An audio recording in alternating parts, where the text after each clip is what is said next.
Madison, Wisconsin is as good as it gets if you are like me and you love the college sports. This is the Jump Around with Jim Rutledge and Pablo Iglesias, outfitted by Iron Jock Apparel, streaming live on the ESPN Madison YouTube channel. Dancing down the sidelines. Can they catch him? No! The Badgers answer instantly. There will be no undefeated champion on Wisconsin with an unbelievable stretch drive to the championship game. It's over. The Wisconsin Badgers win 17-9. They are the first Big Ten team ever to win successive Rose Bowl games. That is the best college sports town in America. The Jump Around, a Badger-dedicated show live on the ESPN Madison and ESPN Milwaukee YouTube channels featuring me, Jim Rutledge, and Pablo Iglesias starts right now. And Pablo, we got a show for everyone today. Nick Boyd and Zak Showalter joined the show today. Nick Boyd in about 15 minutes, and then we got Shoei coming up at 1 o'clock. So we are excited to get into all of it today. Yeah, excited. Big win for the Badgers. Some good takeaways, some things as we wait. I just put an ask out to see if we get an update on Nolan Winter. We'll talk a little bit about that. But all in all, love the fight that I saw from Bucky. It was a little bit of a slower start, but they were able to turn it around. Badgers had a game last night. They trounced Maryland 78-45. Only downer there was Nolan Winter, as you mentioned, going down with the ankle injury. Guard's son. Really coming through. Love that. Pablo, you're there, so I'll let you talk more about it. But oh, man. The Badgers, I think we all agree now, Pablo, that seeding matters, and that win, take out Purdue the next game and see what happens in the Big Ten tournament. Let's get to that 6th seed. 6th seed, I really like my Sweet 16 prediction to start the year, and Nick Boyd, who we're going to talk to, is a guy that has the confidence to get them there. But for me, I don't have any big takeaway from the game except for it was heartwarming. And I was like, it's interesting for guys like Carrington and Boyd to be transfers and then having their senior day, in Boyd's case, his third school. I'm glad that Badger fans gave them the proper amount of love, and I was happy for everyone on senior day, but especially because the game was such a blowout for the young guard. It's crazy to think, too, because of the senior days and the senior night games that I've covered, I've seen a pair of losses. And the guys talked about that in postgame. John Blackall remembered the pain that a lot of the guys felt last season when they felt short on senior night. They wanted to make sure that they sent out the 4 seniors in the best way possible. And it was almost a jarring moment when I realized, I'm like, wait, this is what senior night is supposed to feel like. It's supposed to feel like a good win, a hard-earned win, and you give the seniors the spotlights. It felt like multiple times for Nick Boyd when he was either on the court, they showed his video, they showed all 4 seniors on the Jumbotron, their special messages to the fans, and they all got loud cheers. But of course, when Nick Boyd's went up in the second half, he was just looking around, everybody was on their feet, he was throwing his arms up. You could see it on our ESPN Madison social channels across the board, and you could see the smile. I was in the second or the 200 level press box, and you could see how big that smile he had from that point of view. And I just love the fact that he was living in it. He enjoyed every single moment of it. And Greg Gard even pointed out to it that just it was so cool to get to see that. But the moment of the night was, of course. Go ahead, tell us. Yeah, you were there? Isaac Gard, man. Yeah. It was we're putting it out a little bit too. We were on guard watch the entire way. Our part-time teammate Lauren Haney, who's been awesome in terms of turning content. She put together the reel of it with Isaac Gard, and when he got called in the student section, it reminded me when Brian Scalabrine was on the Bulls, and you get to hear those chants out, "We want Isaac, we want Isaac" from the student section. He comes out, he misses the first shot, but everybody just loves it when he releases the ball, and then all of a sudden he gets the pass, he takes a pump fake, everybody's looking at him take the shot, and then he releases a logo 3, nothing but net. The place explodes in the Kohl Center. It's like the biggest pop, bigger than probably Chucky's buzzer beater against Purdue.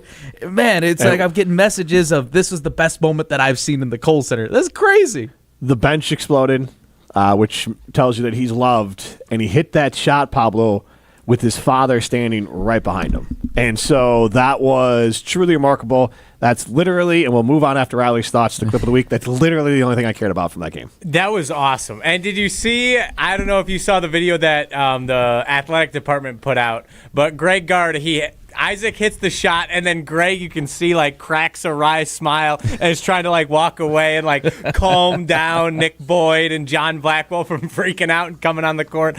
Those are the moments that make Wisconsin so special. Those are the moments that make your career. If you're Isaac, if you're a student at the Kohl Center watching, like, no one will ever forget that moment. And the fact that it was able to happen last night was so, so cool. Me and my roommates were watching on the TV. We went nuts. We exploded. We were yelling. It was so awesome. It was just, aside, if you take out the Nolan Winter injury, that was a storybook senior night. It doesn't get much better than that. Absolutely. Let's get to our clip of the week.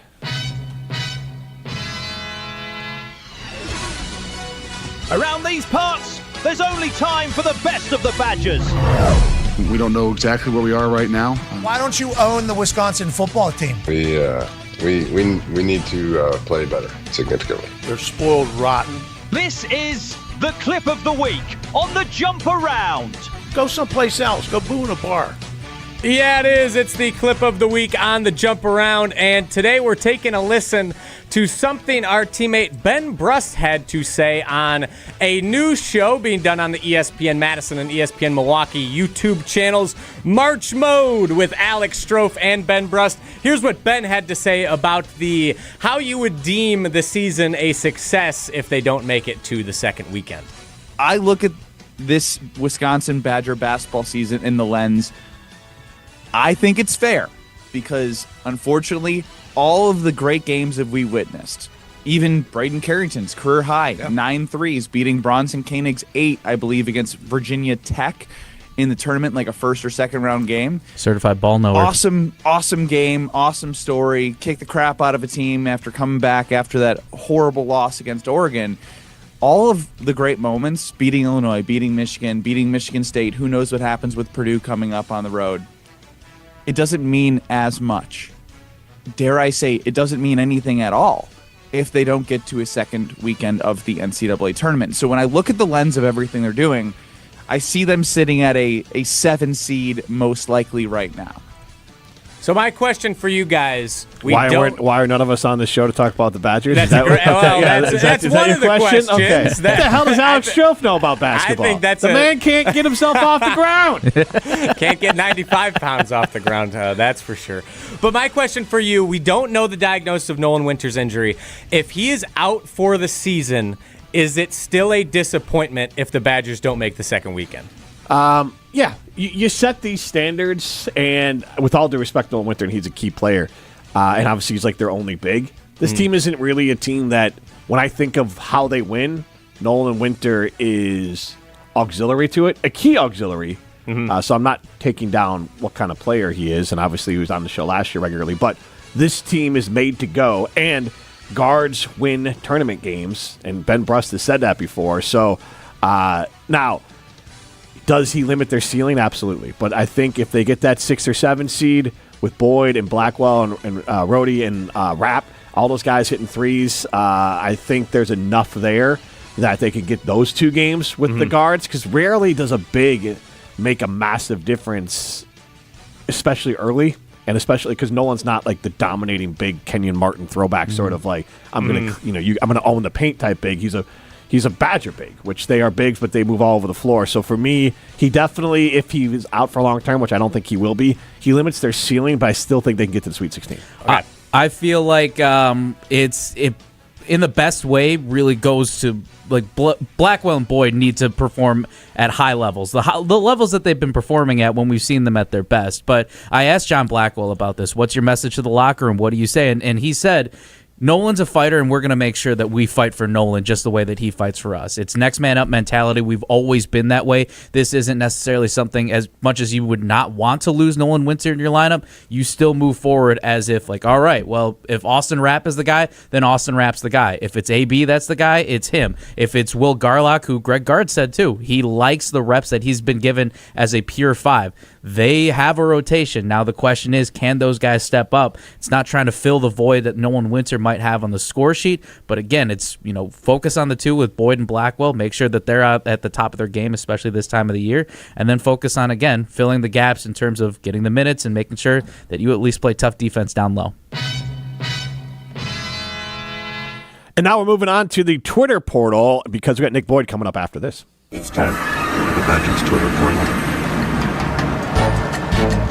You may notice there's some new music for the Twitter portal. Oh. That is because Saucy. we have to go to copyright-free music, and we're getting flagged for the last music being used. So today, quickly, before we get to Nick Boyd, let's start. Yeah, I know. Yeah, that's right. It's got a nice vibe to it. This kind of helps me. So, I'm doing University of salsa, so. Arkansas has officially signed a 5-year jersey patch sponsorship with Tyson Foods. Quickly, I want your thoughts on ad patches in general, and give me your prediction. Who do you think the Badgers will put on their jerseys in the near future? Because I think everyone's going to start doing this. I think, yes, they're inevitable. That's my opinion on patches. And soccer's had it forever. Other countries have done it. It's just baseball's it'll got quickly go away. I know NBA teams have it. It hasn't really detracted for me. Correct me if I'm wrong on this. I haven't bought a lot of jerseys recently, but if you buy a jersey, there's no ad patch on it. Typically not, unless you get an on-field version. Yeah. So I feel like you're a big nerd if you do it at that point. Well, but if you bought a game worn, then obviously yeah. So and you wouldn't really wear that. At least most people, if you buy game worn, you're framing that up. So it doesn't really affect much outside of aesthetically you're watching and maybe you see the logo. So I'm fine with it. I think American Family Insurance. That's what I was going to go with. I think Steinhoffels. They're a big statewide type company. I think those are some of the bigger ones that you could think about might do something like that. If I think of a Jones Dairy Farm or Gordon Flesh, some of these big, and they're already Badger partners. Yep. I don't think Ho Chunk could do it because of the gambling side of it. But I'm just trying to think of the most prominent Badger partners that you see out there that are locally owned. I mean, Exact Sciences is a very big business. I don't know if they would do that. I don't think they need the need. Same with Epic. It doesn't seem like really their game. No, they spend their money. It's very much towards charity and very quiet. So I think it'd be AmFam could be number one there, but Culver's. Yeah, that'd be Culver's fun. is on the court. I was going to say, get Carbon in on this, Jim. You think Nestor's down to slap their logo on a basketball jersey? Carbon, but I would imagine that the price tag is pretty hefty for that. That'd be sick. Everybody knows about Carbon. Maybe a little bit more of a statewide presence for my friends at Carbon World Health. Yeah, I personally, I think it's going to be AmFam, and I don't think there's going to be any alcohol involved, alcohol brands. No, I doubt it. Yeah, Harley could be another one back in the day, but I don't think anymore. Still don't think Harley's the player anymore. Yeah, once they stopped with the Bucks, it seemed like they kind of got out of that. But Pablo, any other thoughts? No, I think AmFam's a slam dunk here. Lack of better, well, I guess it's football jerseys, but it could be across the board. Yeah, you never across know. the board. Arkansas, it's for all of them. Moving on, this I saw on the NFL's Instagram account. It's a little Instagram portal here. What's one topic you know more about than anyone else at the NFL Combine? We have Denzel Boston from Washington saying he's a baker. So for you guys, before we get to Nick Boyd, what is one thing that you know more about than anyone else in this office? Pablo, let's start with you. The Muppets. Okay. I am just overly obsessed with the Muppets. Jesse Nelson has called me the ESPN Madison Muppet guy here in the office, and I love that title. I love the Muppets so much.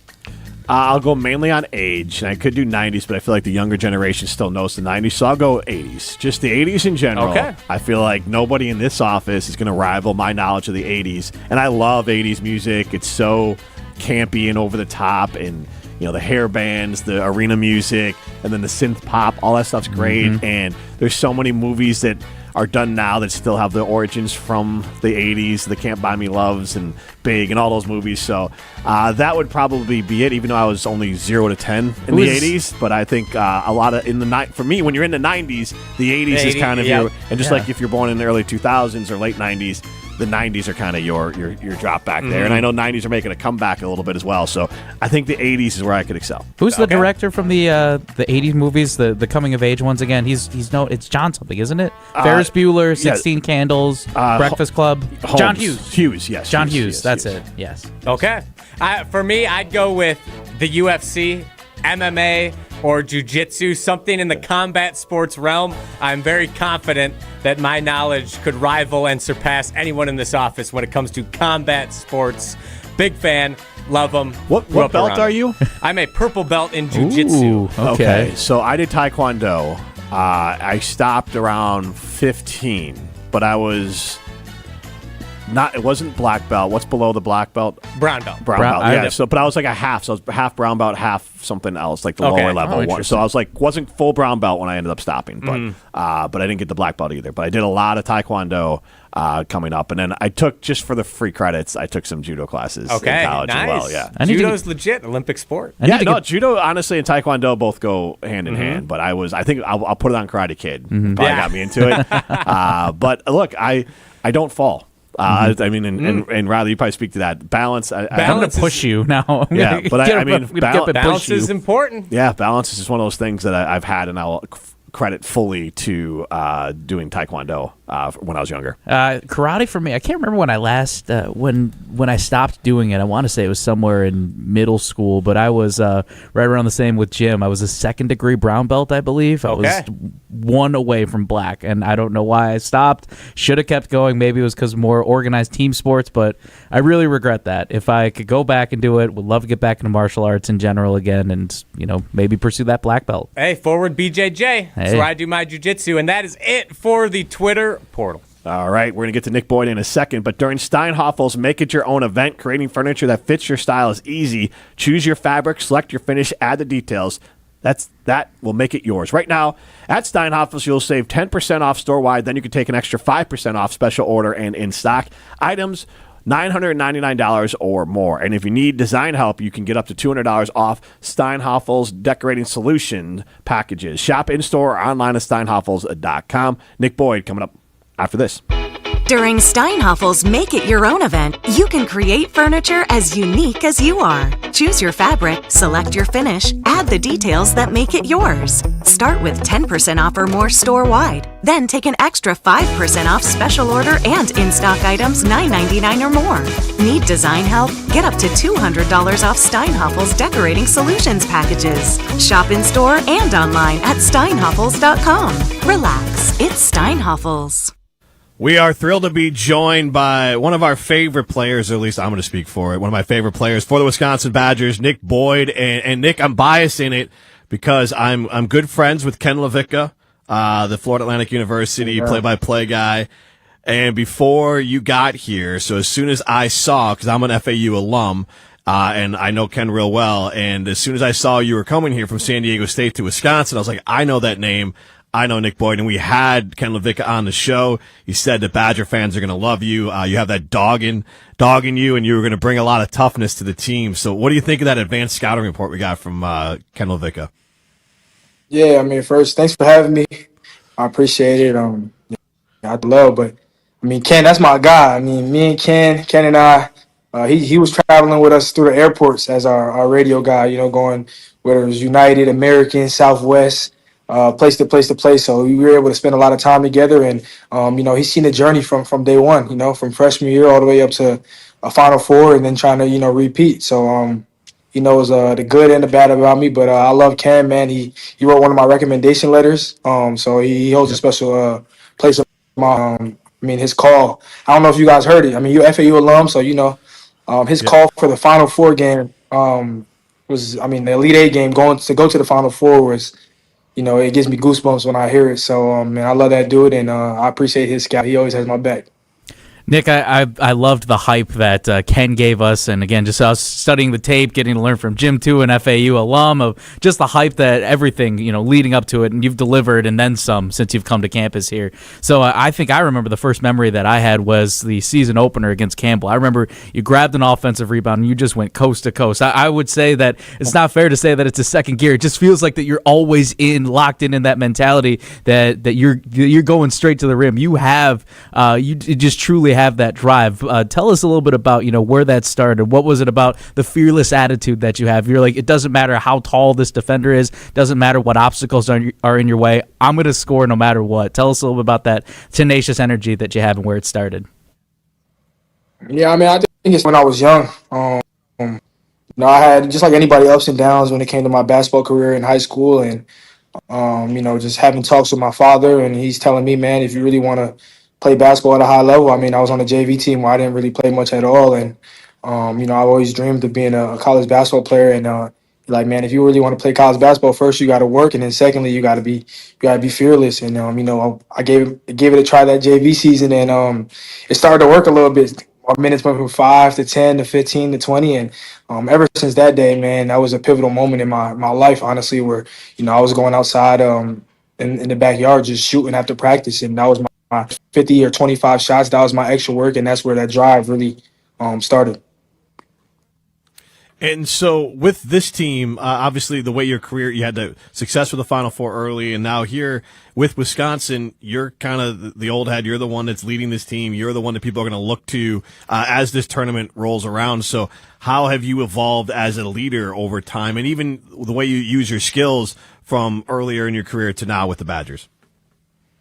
Yeah, I mean, I think early in my career at FAU, I was more I set the table more where I had guys where I could rely on because I came from an injury where we had established scorers already, and then going to San Diego State really just challenged me in all aspects of the game, whether it was having the ball in my hands more, making decisions, aggressive, getting the shot at the late clock, and being a leader. I mean, I was a group of young guys who to their sophomore year, freshman year, and taking steps as being leaders and making big plays, on the court. And that's on you as a young man when you're growing up in front of his guys. And that job to kind of keep them in check and motivate him every single day, and got to work.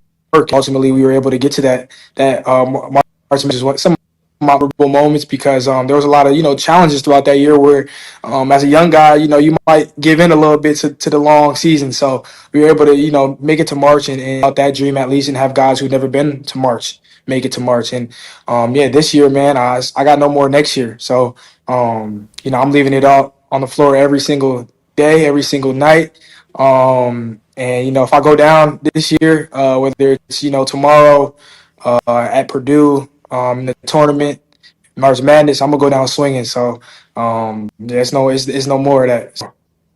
Nick, I love the attitude, and we actually just put out on our social media platform too. One of our producer Riley Elk saying that you bring the energy to the Kohl Center unlike any other player, and we added to that asking Badger fans.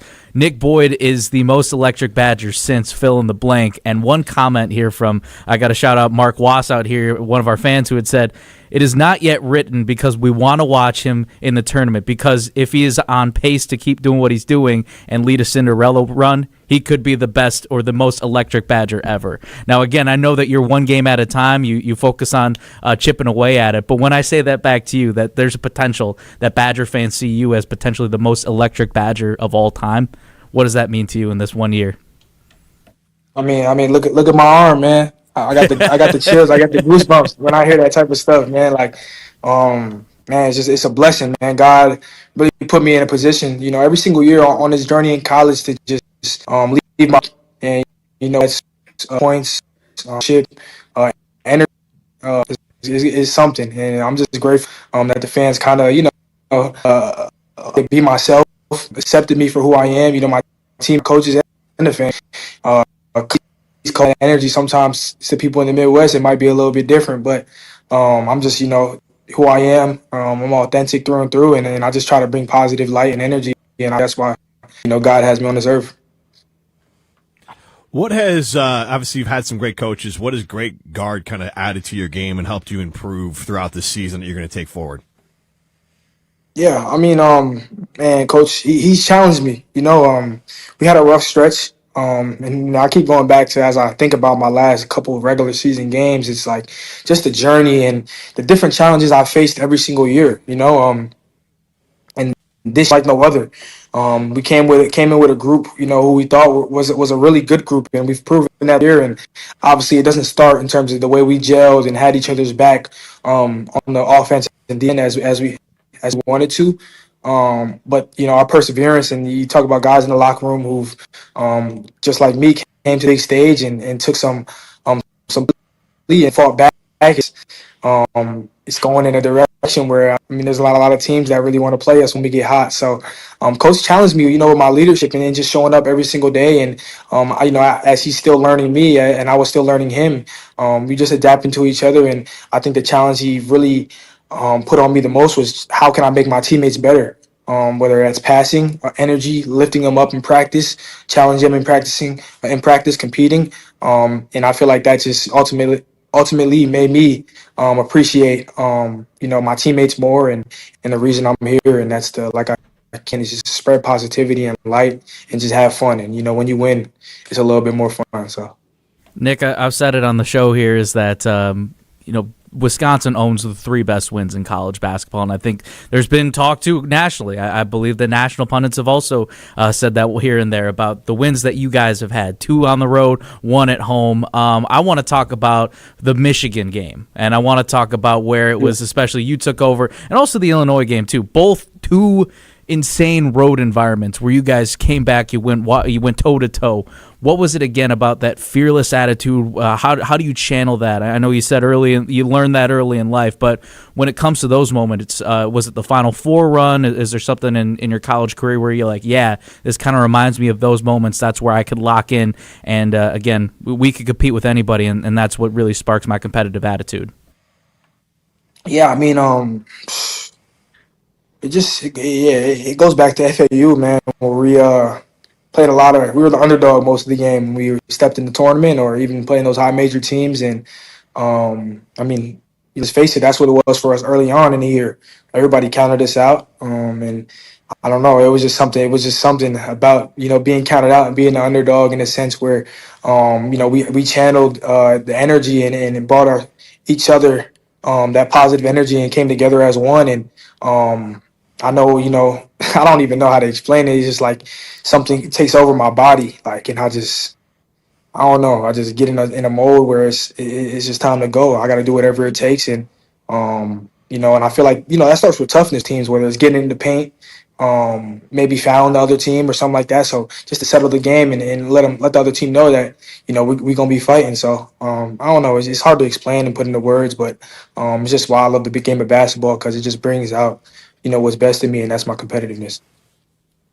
It also, I think, brings out some leadership in you, and you arrive on campus, and obviously you have the wins and you have the resume, but there's guys who have been here longer, the guys who have been successful here, but you've still clearly taken a leadership role. How did that come about for you, and how did you kind of just be yourself, but also that yourself turning into a leader for this team? Yeah, I mean, it was different in a sense. Like you said, guys who've had, great success here. Nolan Winter, John Blackwell, guys who've been established in this program. And I mean, you talk about a program that's based on tradition and guys who stayed in the program and had the loyalty. So it was a little different. And I try to, just really take a step back and speak when I really felt like I had to speak in a sense. And I feel like that allowed me to build a connection with my teammates where I wasn't just a guy coming in and just barking at them all the time. And as I've continued to show that, I'm coming in the gym every single day and can give it my all, I think they trust me and understood that I really wanted to win and do what was right. That's the challenge when you come to a new program. People or teammates on the team don't know who's really about the right things. And day out, I try to prove that I'm about winning and I want what's best for each other, for our team. Nick, what was the first thing for you when you stepped onto this campus, if it was for your first visit as a transfer or, again, when you opened the relationship with Wisconsin, what was that one thing that truly convinced you right off the bat? You're like, yeah, this feels like the place for me. This Madison is where I belong. What was that first thing for you? Yeah, it wasn't really much about school, honestly. At that point, I just wanted to go to a place where first was the Big Ten. And then, in my recruiting process, I looked at the Big Ten and other big schools, and I said, I think the Big Ten is the best league, where the best talent will be. And, I want to be a pro one day, and I want to challenge myself. So I hopped in that pool of schools. And once Wisconsin reached out, and I see, obviously as a basketball junkie, I know the tradition, I know the wins, the losses, and all the championships Coach Gard and Coach Ryan have brought to the university, and just the consistency, in each year that Coach Gard has had prior to this one, and that's something I wanted to be a part of, winning. Nick, you had, obviously, you're averaging 20 points per game. You're setting records here as far as the most 20-point games in a single season by a player. So we were having some fun social media-wise. And do you remember Chuck Norris facts from back in the day? Like the idea of like Chuck Norris doesn't do So we came up with some Nick Boyd facts. So we want to get your favorite out of these Nick Boyd facts. We have Nick Boyd doesn't break a press. The press breaks itself out of respect. When Nick Boyd calls for the ball, it apologizes for not already being in his hands. Nick Boyd doesn't miss shots. The rim occasionally just moves to make the game fair. Opposing point guards don't study film, they study survival. And then the last one I got for you is Nick Boyd's crossover didn't just shake his defender, it changed his defender's life priorities. So which one of those did you like the most? Ooh, I'll probably go with all of those is good. I'll probably have to say the point guard one. Okay, yes. And the basket moves, you know. I got a couple air balls in it, so, you know, the basket just sometimes. I love They're that. good, though. I love that stuff. Yeah. Oh, Nick, I mean, I remember the Michigan State game. It felt like that the basket was just clear in front of you.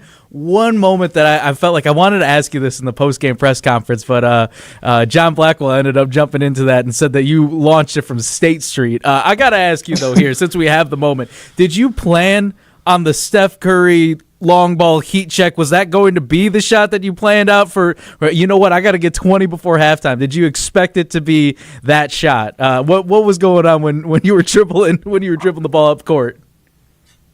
Oh no, I just seen Braden get it, and he grabbed. I was screaming his name from the time he touched the ball on the rebound and going down the court. He just flips it back. You know why I shot it? Because I really don't shoot shots like that. For some reason, it's really something that takes over my body when I'm playing basketball. Honestly, like especially when I get in a flow, in a rhythm like that, and I just feel like as a human, I feel like I can do anything. But when it's like when it really starts happening, it's times 10. I don't even know why I shot that shot, and if I probably missed, I probably would have looked at the bench and smiled and just kept going. You practice that shot, though. That's the question. I mean, you know, every now and then I shoot some deep threes. I try to, you know. It's Kohl Center. I love the Kohl Center, but it's like it's a hard place to shoot sometimes in the Kohl Center. You know, the I don't know. It's just like the backdrop it's a beautiful arena, so it's like the NBA courts, really, honestly, where it's like seems a little bit far. Sometimes you feel like it's going in, and then it doesn't. But I don't know what was going on with me that day. Everything I shot was just falling in the rim. I got one more lighthearted one for you here. Obviously, you spent time in Florida, in California, now here in Wisconsin. So what's your favorite thing to eat in those three states? Ooh, I mean, you know, down in Boca, you know, Italian food was good out there. I love Italian food, and we used to go to this spot right near Meisner. I forgot the name now, honestly, but just my Italian spot over there I used to go to. In San Diego, another Italian spot. It's a place called Barbusa. It's fire. If you ever get to go to San Diego, type that one down. Okay. Some of the best food I've had, and then out here, Naples 115. Have you heard of that one?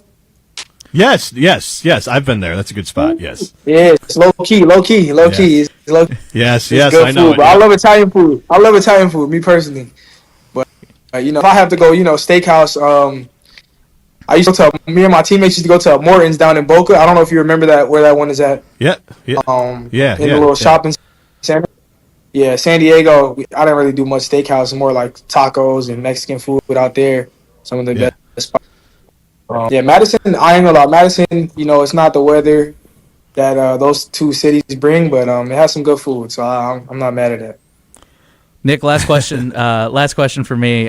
It really just, again, based off the personality here, it seems that you value pride instead of, you know, feeling like that there's pressure on you. Like you play basketball loose, you play fun, and again, it's about carrying that pride. What would it mean to, again, as we talked about a little bit, if you could be a March legend for this Wisconsin Badgers team, what would it mean to carry on that torch and to create a potential legacy with what you guys are creating here? Yeah, I mean, message for myself, just for the guys on the team. You know, I talked to you the other day, and I was like, man, like, no matter what happens, no matter who says what, I mean, it's the time for me and you to create a legacy, and the team as well to create a legacy in March. And that starts, obviously with these next 2 games to finish up the regular season and then go into the tournament in March Madness. So, every single day I'm reminding him, hey, we got a legacy, and let's make sure we do that. So it would mean everything, and that's the reason I came, to be on the highest level, biggest stage, and just show the world who Nick Boyd is. So. Well, Nick, we're excited to see more of it as kind of comes to Nick Boyd's season here in March, where you've had a lot of success. So hopefully that residue from FAU, I've seen a lot of those guys, including Coach Dusty May, make deep runs in the tournament after leaving. Elijah won the title last year, so yeah. So we bring some of that magic. I was the odd one out last year. Now it's time to run it back. Everybody was Sweet 16 and beyond. Hopefully, that's it's been a long time since we had a Sweet 16 here, so yes, Nick, we need to see that from you. So we appreciate it. Yes, sir. I appreciate thanks, you Nick. guys Thanks too, for joining man. us. Thank you. All right, appreciate the love. That's Nick Boyd. This is the Jump Around. All right, and now we're going to be joined by Zak Showalter. And Riley, did you get a chance to talk with him on the phone there? I did. You had a smile on your face. Is he a little bit of a legend for you? Yes, he is, actually. So before we bring him on, I want to hear your relationship with Showalter. Have you ever talked to him before then, or like? No, I think back and forth with emails. Okay. Before, when we had him on one other time on the Jump Around. But I remember specifically the 2016 season where they knocked off Villanova. I believe, Zach, you can correct me if I'm wrong, but he took a big charge in that game to give the Badgers possession, which led to Nigel Hayes, his game-winning shot. And then I will never forget 2017, Sweet 16 against Florida. And I will never not be pissed that we didn't win this game because that was so cool. I was watching at home. You hit the floater to tie it up from 3. You look at Aaron Rodgers, hit him with the belt. I was losing my mind back at home. I was just in high school. I was going to say, how old were you? Because we're going to build Showy up, and then we're going to knock him down. How old were you when this happened? I was in high school. I believe I was a sophomore in high school when that happened. So like 15, 16? Yeah, 16 years old. Yeah, so okay. I apologize. And then I remember after Chioza's buzzer beater went in, I was watching on my phone. It was just me awake in my house. I just threw it at my couch and just I had nothing to say. I just stared in silence for like a half hour before I went to bed. So I can imagine how that felt for you. But yeah, so this is someone I watched growing up. Zak Showalter. Appreciate you joining. It's so funny, guys, because time is flying. I feel like all of my biggest fans were in either young high school, like you're mentioning, Riley, or like middle school, elementary school, and now I see fans all the time in their 20s working. I'm like, dang, man, I'm getting old. Life comes at you fast. But no, it's all good. How are you guys doing? We're good. Showy, happy to have you here. I just want to jump off of what Riley had mentioned too of the buzzer beater and the discount double check belt move that you did to Aaron Rodgers. Were you ever in contact with him afterwards, or just that moment in general? Could you walk us through that special moment for Badger fans and what that was like on the floor? Yeah, so that had kind of been building. I mean, we got to know Aaron pretty well over the years, which is pretty cool. He, as you know, his Andy North connection, he got to be around us during a couple of those runs in 2014 and 2015. So he was often in the locker room with us. Actually got to, when the Badger football team played LSU in Lambeau, pretty cool, got to sit in the suite with Aaron and spend some time getting to know him in there, and John Kuhn and a couple other of his buddies that were in the suite. So another interaction there. When Decker got drafted, we were out in New York, in Brooklyn for that draft. I think that would have been 2015. And Aaron was out there as well. I think he was meeting with agents. So we got to celebrate with him the night that Aaron got drafted. So long story short, we got to know him pretty well, and QB1 of the Green Bay, I mean, that's we never took that for granted, being in that situation as a Wisconsin kid. But long story short, getting into the tournament in 2017, obviously Aaron was a big fan. We had exchanged some messages back and forth leading up to the game, and he I don't have the messages in front of me, but I think it was something along the lines of he sent me a message saying he wanted 2 dunks from me in that game. I did not have 2 dunks, but I messaged him after. I'm like, I didn't quite get you what you asked for, but I hope that was a pretty good second option for you. So.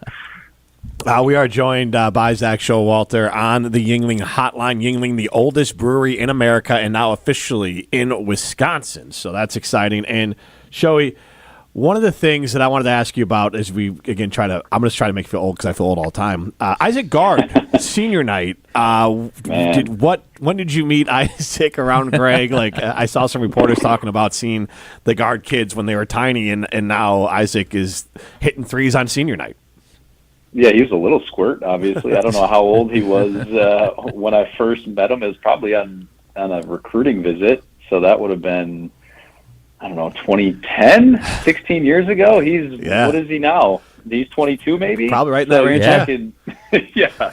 I mean, I obviously don't live in Madison anymore, so it's been a couple of years since I've seen him, and I now see him and can't believe the man and the player. I mean, he moves around well. Yeah. Obviously doesn't get a ton of playing time, but I think I saw a tweet before I hopped on that he was 50% from 3 in his career thus far. So I think his dad needs to call the coach and tell him he needs more playing time. That senior night in general, though, what does that mean for a player? And obviously it's different now with the transfer portal, but specifically for Gard, obviously, he was able to have kind of a career with Wisconsin, kind of an old school look at it. But then you got Nick Boyd, who gets his senior night moment in front of Badger fans, and I thought they did a good job of making him feel welcome and wanted. Same with a couple of the other guys as well. So Braden Carrington, Andrew Rohde. Yep. And, Yep. So how was senior night for you, and then how do you think it's evolved over the years? Yeah, it's funny. I actually had a Snapchat memory this morning on my phone 9 years ago today. Henry, our trainer, you guys all either, I don't know if you know him or have heard of the legendary Henry Perez-Guerra. The video was just him taping my feet.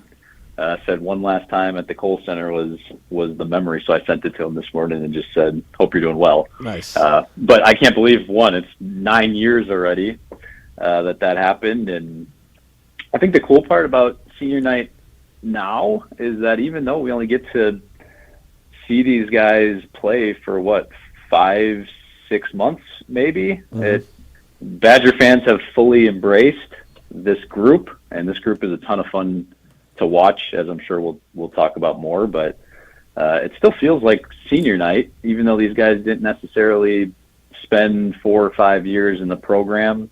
Obviously it's not the same connection that it was when we were playing, but I think that's a credit to Badger fans everywhere, and that's why guys want to come here in the portal, is you're going to get embraced, and if you perform well and give the fans some fun, they're going to love you. Shoey, I think what stood out to me being in the building was, one, Nick Boyd's just reactions in general, just soaking it all in. You could see the smile. I was in the 200 media press box, and you could just see the smile from ear to ear. And then he's waving his arms, just continuing, just really pushing the crowd to keep cheering in the best way and enjoying and appreciating that moment. When you go back to your senior night, as you mentioned, the Snapchat memory pops up. What do you think you remember the most? Stepping onto the court for the final game, or as you stepped off and checked out of the game, or wrapped up the game? Which of those two moments stuck out to you more? Yeah, that's a good question. I think it's definitely stepping off the court for that last time. Before it, you're still all business, and I believe we played Michigan State and won in a big game. I could be wrong. Riley's looking it up. I could definitely be wrong there, but I think we won. I shouldn't say I know we won. I think we won. But no, it's just leaving the crowd and the support I received over the years as a preferred walk-on that just had a dream of reaching the court at some point in my career. Obviously, I did that earlier than even maybe I expected, and had a phenomenal experience throughout. But yeah, leaving was tough. Best years of your life, obviously, especially with the groups that we had. But I should say that I'm now a father of two and loving loving what I'm doing these days. But it's definitely a special piece in the memory. All right, Ken confirm great memories. Showy, it was Michigan State that you guys played. They were number 5 in the country. However, you lost 68-63, unfortunately. Okay, go back the year before then. I feel like we played them on my birthday, January 17th. It must have been the year before, and I think that would have been a big win if you want to dive You were going to seem extra old if you got that one wrong. But we'll yeah, if I'm in trouble, I'll just have to hang up if that was wrong. Senior night was so memorable, it didn't matter if you won or lost. It's a different meaning for senior night now for Showalter here. It's got the senior memory. So what was the date you said? It was January 7th. January 7th. It would have been 2016 17th. or 17th. Yeah, 17th. Yeah, 17th. I remember beating Michigan State in the big game, and I couldn't remember if it was my birthday or my senior night. So, again, 9 years, man. There's lots that's happened in that period of time. Yeah, you and Brust are not doing great for the degrees for Wisconsin. You guys keep on messing up these dates and everything like that. But no, Showy, with Nick Boyd and this team, and we had him on before you, and I remember, obviously, because I'm an FAU alum playing for the Owls in the Final Four, but just in general, what were your thoughts when they brought in a guy like Boyd, because he had a little bit of national recognition, more than obviously Tanjay came in and was great, but we didn't necessarily know what he was going to be. Boyd was a guy who was on a team that got to the Final Four and was like a footstep away from getting to the championship game. Yeah, I don't know why. I didn't really remember him from the FAU days, and then he played San Diego he State. was out west. Yep, San Diego State. So that's way past my bedtime. I don't remember watching many. So I didn't really have any preconceived ideas about his game, but everything I heard in the off season from talking to guys are like, this dude is different. The quote I had heard a couple times was, "We haven't seen anybody move like him since Devin Harris." And obviously, growing up, Devin was on a different level than everybody. So I immediately was like, all right, let's taper back expectations a little bit. But I want to pause right here for a second. I had to give these guys a look because we were talking about like some of the best Badgers of all time and like single seasons. It's more than a look, man. You gave us. They both left Devin Harris like off the list, and I'm like, I'm sorry. Oh, come on. That's credibility out the window. Right. If I told you so had a look and a movement, a gesture, all of that, Jim perfected it. That's what that was. I mean, I'm still much older than Showy, but at least someone else was like, all right, I don't have to be the guy, the lore of. I mean, Devin Harris to you is probably Michael Finley to me as far as the age, because I remember watching Michael Finley play as well. But like Devin Harris, there's a chance he could be in the Basketball Hall of Fame for what he did at Wisconsin and in Dallas and New Jersey. Like, he's a heck of a basketball player. Sorry, go on. I just had to get my told to show moment in. Yeah. No, I had to say I told you so too. There, so. No, I was hearing good things about him all off season. I didn't know that he could live up to some of the expectations that these rumors were floating out there, but I think he's surpassed all of my expectations. I mean, he can. I still can't believe how well he can get to his left hand when everybody knows he wants to go that way. But that's just the credit to his quickness in his first step as he catches guys off guard. And then obviously what he does in transition and how he shoots the ball. He's fun to watch. I haven't seen Bronson was one of the best pure shooters I have seen, and was a joy to play with, obviously. But I agree. I don't think we've seen a point guard this quick in Wisconsin system since at least Devin, if not ever. Zach, I wanted to ask, I asked Greg Gard this too, and early on in yesterday's game, Wisconsin comes out of a timeout, goes into an 8-0 run, and it was a desperate 8-0 run early on that they needed, but how they were able to turn the switch so quickly, especially at this time of the year, and Gard had pointed out how battle-tested they were. They clearly learned over time that this is a skill. This isn't something that just kind of happens. You learn over time. To have that type of ability, again, to flip the switch when you're in a drought and turn on a dime fast, how valuable is it to have that type of skill at this time of the year? Yeah, it feels like this team, all they need to do is see see one go in, and everybody else just feels like they're automatically going to make the next shot. I don't know if you guys would agree with that, but yeah, obviously there's 100%. a lid. Yeah, there's a lid to start the game. Nothing was falling, and you're in a ugly game with a Maryland team that's been flailing a bit. So it's good to see. I don't remember my issue nowadays. Full disclosure, not an issue. My blessing is that bedtime interrupts Badger games quite a bit. Yeah. So I'm piecing together games when I'm watching them. But somebody hit a shot, I remember, and all of a sudden, like you mentioned, it's 8-0 run. I think from what I remember, it was the Badgers were 0 for 9 from 3, and then John Blackwell hits the first 3, and everything just goes from there. And the Badgers were able to keep control. So fill it in the gaps for you there on that one. Hopefully that helps. Yeah. And obviously Carrington has been a nice little surprise, nice big surprise for this team. I mean, anytime you can have a weapon like that off your bench, a guy who can put up 20 if he hits his first couple is dangerous, especially as we enter March. And we really haven't had a guy like that off the bench. I mean, did any names come to mind for you guys of instant offense that we've had in the last 10, 15 years? Jim? I mean, Off the bench. There's some. It's hard to figure out who are bench players, but yeah. I mean, I would say he was probably number Decker. Yeah, Decker when he was. I'm trying to think of like one guys who are off the bench. Like Bronson came off the bench a little bit when they were younger. Pritzel off the bench. I feel like he could be a 3. He came off the bench a couple times, knocked down some 3s. Yeah, when he was younger. Yeah. But I think like you talk to some of those guys, this is what kind of made Badgers basketball successful is that, I mean, you came off the bench too and were someone that could score. Like when you had the best teams, you had guys that would come off the bench and score, and they would kind of mold into a starter. So that's where he's different in the fact that like he's not molding into a starter. He is arrived and he is not an exclusive bench player, but like he is going to be a bench guy. And most of the time, the bench players for the Badgers were youngsters who had moments and showed flashes off the bench, but weren't like relied upon veterans and leaders like that. Right. So that's where this portal is fun. Yeah. And Gardo's obviously crushing it along with the rest of the staff, which I think was a surprise.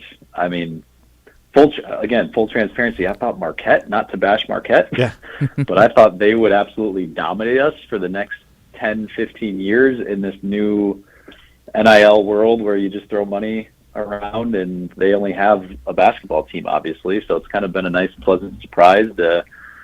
Again, I think when you have a system like we're playing and now you've got a track record of your Stores, your Tanjays, your 4 guys in the team this year, hopefully that continues to compound.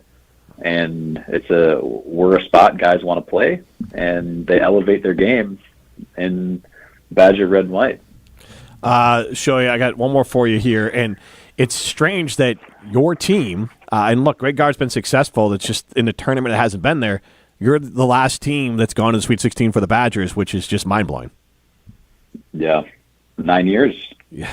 9 years. Did you find that 2016 stat? Was that right? You were. Don't tell me I was wrong. No, you got it. It was you guys knocked off number 2 ranked Michigan State January 17th, 2016, 77-76. That's such an elaborate way for Shoei to get his birthday out to everyone. Yeah. I mean, goodness. Nailed it. Here's another. I remember I had a very bad high ankle sprain that game. And I'm not putting pressure on Nolan here, but I remember taping the SHIT out of it. I don't know if I can spell that. We're on YouTube, so you're good. Yeah, you're good. Okay, yeah, taping the shit out of it and limping around, chasing around ball screens, and we got the job done. So hopefully hopefully his ankle's feeling better than mine was that day, but it's doable if it's an ankle sprain. I love that you went full Tarek Saleh on that, by the way. Tarek Saleh, because again, when you have young kids, you think you can spell things on the. If we were on the radio, just for the future reference, if we were on the radio, you couldn't spell it either. But we're not on the radio; we're on YouTube, so you can do whatever you want on YouTube. So it worked out. But that's where Riley. Riley gets paid the big bucks. You picked that up, right? Yeah, no, we're all good. It was fine with what you said. It's just hilarious because you have kids and you just try to spell a swear instead of saying it. The last thing, there you go. The last thing I got for you, speaking of a guy who sometimes messes up on the radio, do you got a little fun, whether it's more recent or whatever, but anything on Brust for us? Not really. He's going to be on my Holy Cross team coming up. We play end of March, so I don't think he's in the best shape from what I've been hearing. So yeah, give us a scouting report on the last time you played with Brust. How about that then? Give us a scouting report on his game. Well, I'm a coach. Okay. I mean, I am washed up. I tore my Achilles 3 years ago, and that was the last time I've stepped on a basketball court. Don't blame you. I'm in no position to talk. I'm a golfer these days, a dad and a golfer and a financial advisor. So living the dream. What I stick to. Yeah, exactly. But yeah, Ben, it'll be fun to see what he's got if he decides to lace him up and give it a go. Awesome. Hey, Shoei, one last one for me, I should say. Again, you mentioned you were part of the last team to go to a Sweet 16. If you can go into that locker room and talk to the guys and kind of get them to get the pressure off their shoulders, what would you say to them as they hopefully try to make a magical run here in March? No, that's a good question. I think obviously you don't want to put too much weight on this, but it's the best couple of weeks of your life, and if you can put together a couple wins here and keep building and extending your run, you just have so much fun and you build so many memories with the guys in that locker room, and that's the best part about it. Obviously the winning and all the accolades and recognition that comes along with it is great, but you want to continue playing deep into March and spending more time with your guys, because that's what you're going to remember for years to come. Well, Shoei, we appreciate your time. We know you got to get back to your day job, so thank you.